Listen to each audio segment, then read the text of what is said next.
Join me for a match day with Leyton Orient women, FA Cup second round edition. The magic of the FA Cup was officially alive at Brisbane Road this weekend as Leyton Orient, who were the lowest ranked team left in the competition playing in Tier 7, prepared to host Tier 3 side AFC Bournemouth. Up until this point, both teams have gone entirely unbeaten in the season so far across all competitions. And then it wasn't long until it was time for Orient's typical pre-match ritual, and I'm just going to leave this one here because it hit a little different today.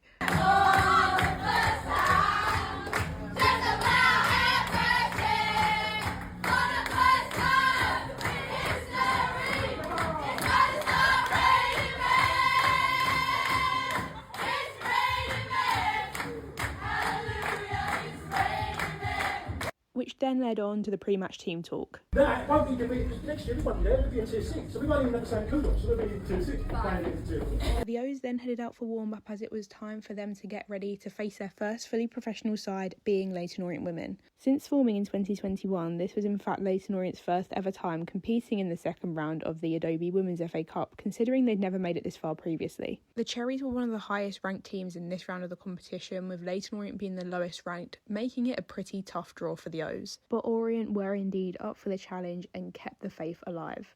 Not to mention, it's an achievement the team should be proud of to get this far in the first place. And with warm-ups complete and the countdown to kick-off ticking, it was time for the teams to head back out onto the pitch. And the stakes were certainly high, as a place in the third round was all to play for.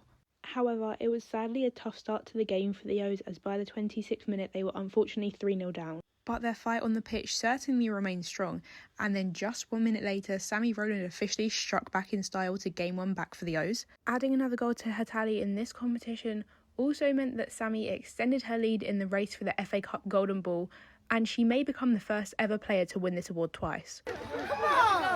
But despite Orient having a few more chances in the first half, the opposition managed to extend their lead by a further 2, meaning the O's went into the break 5-1 down. And as half-time came around, it was a chance to regroup and reset, as well as make a couple changes ahead of the second 45. Orient came out for the second half a lot stronger than the first, meaning it was much quieter in terms of goals. Orient couldn't find the back of the net despite a few chances, and Bournemouth added 2 more to their tally. The final score ended 7-1, and Bournemouth had advanced to the third round of the FA Cup. You proved that you can more than compete. Pride in what you've done. At the end of the day, our goal was to get to this second round. I know when we got here, we wanted to give it everything, and we truly all believed that we could give these a better game and have a chance of going on. But the goal we set at the beginning of the season, when we was all rational, when we was all thinking, was this round, and we got there. So that, I would say 78% of the game was competitive. 2 teams going at it, healthy, great to see, good challenges, intensity to it. That's what we wanted.